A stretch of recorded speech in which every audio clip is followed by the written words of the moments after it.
Hey everybody, my name's Mary. I'm a popular TikToker, and my popularity came to me totally by accident. Sorry, I'm not telling you my nickname. This isn't a marketing story.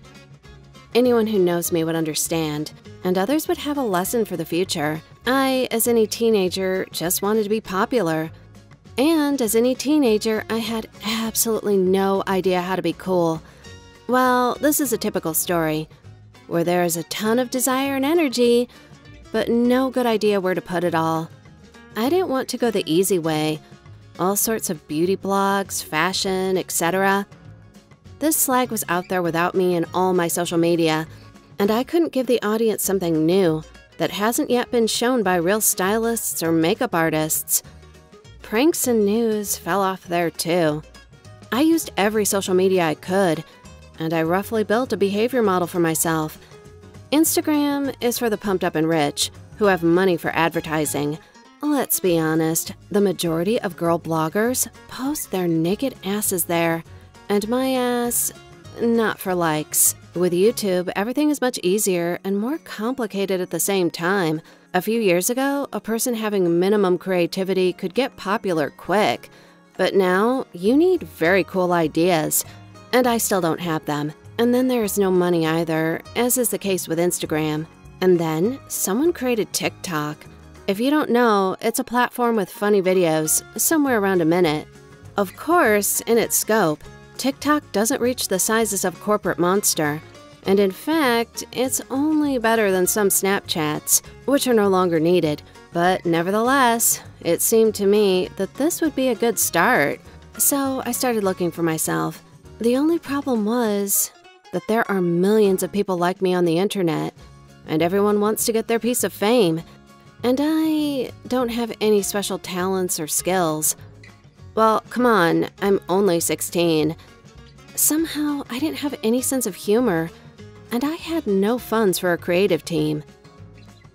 I made various vines on social topics, read books online, gave comments and reviews to movies, even tried to sing. And here, by the way, I evaluated the loyalty of TikTok against other media. For my howling in the frame, I was politely told not to do it again, and not mixed with dirt, as is the same on Instagram. And yeah, thanks, I've come to my senses. I don't even have a cat or a dog, and fish are not as popular as cute fluffy movements and a newspaper in the teeth of another four-legged star. It was a real depression. Then my friend and I came up with our own creative. Actually, no, format. All the same short videos, only about girls' problems. Well, for example, what to do if a boyfriend left you, or how to quickly remove pantyhose over your head. Technically, it was total nonsense, but it gained some views. Maybe 100 people watched it or something like that, and we were proud. You know, it's the dumbest story. When a youngster starts to consider herself a superstar just because her avatar was liked by 20 people, half of whom are relatives, and the rest are classmates or people who exchange likes. Well, me and Ashley have already caught this. We thought we were already mega super sexy TikTokers, and the advertisers already wanted to give us a contract. In fact, no one even knew we existed, but for the curses in the vid and obvious inadequate behavior, we somehow very quickly lost the small number of subscribers we had. We were left with nothing. At the same time, me and Ashley were in conflict. She said people need some cooler stuff, and that they watch all sorts of strange personalities who create games right in the frame. And I thought that the content should at least have minimal meaning. Well, at least not some stupid ass in the frame and not waving bodies. The channel remained completely in my hands, and sometimes I filled in something small, but without the same enthusiasm. And I was helped by the most real accident in the series. You can't think of it on purpose. And a little bit, a younger brother who was extremely useful in the development of my channel. I was sitting in the living room, watching something on my phone, either checking my email or writing to someone. It doesn't matter. The main thing was that the phone was unlocked. I had to keep an eye on my younger brother. He was fine crawling on the carpet and smearing finger paints on the white carpet. And then my mom needed something from me, and I left my unlocked phone right on the couch and went to help her. I was gone for at least 3 minutes, maybe less, but when I came back, I had a little tantrum. The naughty little boy managed to not only paint the remains of the living room, but also got my phone and clicked out some of his creativity. How a 1-year-old kid managed to turn on the camera and figure out which button to poke? I still don't know, but the whole gallery was just filled with identical black squares. Somewhere, 1 to 20 frames changed to a piece of heel, snotty nose, carpet aesthetics, and a piece of finger.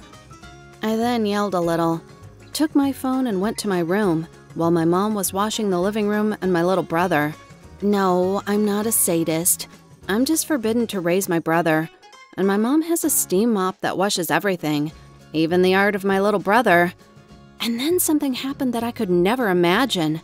Suddenly, in the middle of the night, my phone started beeping some strange signals. Of course, I started to wonder what was going on, and I finally woke up and saw a strange thing. Someone desperately liked and commented on my TikTok channel. You know, I have never had this.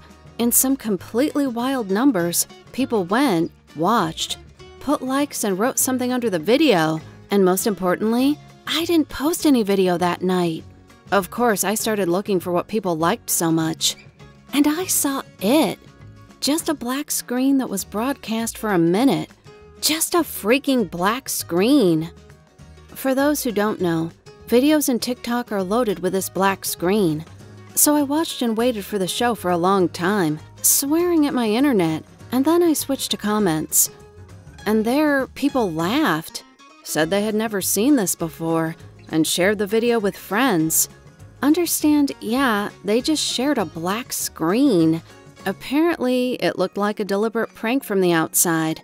I caught myself before I realized it. But it was actually much simpler. My little brother posted the video, or rather, one static frame of his own finger, which closed the camera, and it's unclear how and why. I even wanted to delete it, but I left it for the morning. And in the morning, I had to decently revise my system of values, because for some 8 hours, my video had become viral and gained a hell of a lot of interested viewers.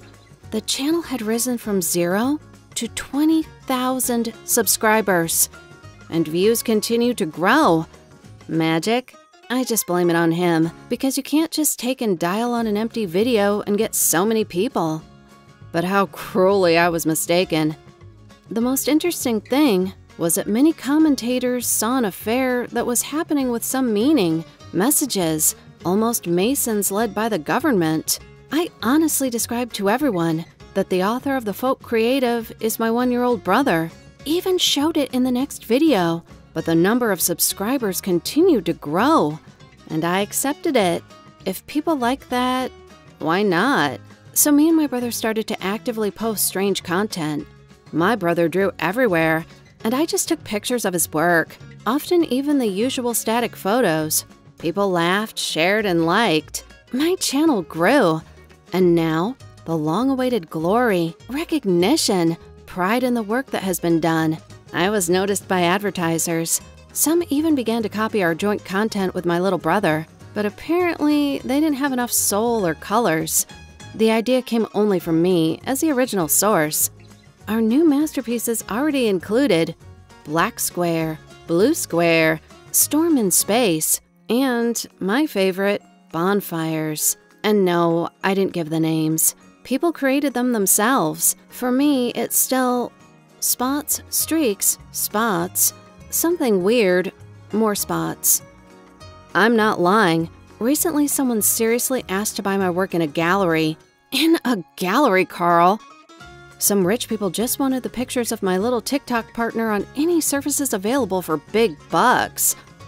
I agreed, but the whole family is still laughing. That's how strange and illogical one video with a black empty screen made me rich and famous. More precisely, not only me, but my brother still prefers to remain in the shadows. He has had enough of all the glory of rattles and a new batch of paints. Our parents are very supportive. They even made a special extension in the house where we can create chaos for the joy of our subscribers. But my friend, with whom we started together, at some point decided that she should claim her share. But no, my dear, it doesn't work that way. And we proved through a lawyer that the channel is mine. The idea belongs to my little brother, and my friend had nothing to do with that happening. However, after that, our friendship ended. But you know, I don't worry about it too much. Like, what kind of friendship is it if it's measured in money? So, forget it. I don't know how long our popularity will continue. So now, I'm actively stocking up on alternative options. TikTok is a launching pad for me, a place to start creative activity. But I'm not going to stop there. My parents immediately invested part of the funds in the business, which was registered in our names with my brother. But for now, they themselves manage everything there, as our legal representatives. And we are slowly storming Instagram, since people are so fond of our joint creativity. And all goes in action, thanks to one viral video and people's love for strange things. And conspiracy theory probably, because I still remember with horror those first comments about the black square. Write your stories of unexpected success in the comments. Share my video with those who are afraid or not sure they can achieve something in social media. And remember that in popularity, 50% of success lies just in luck. Therefore, don't despair. Suddenly, you could become lucky.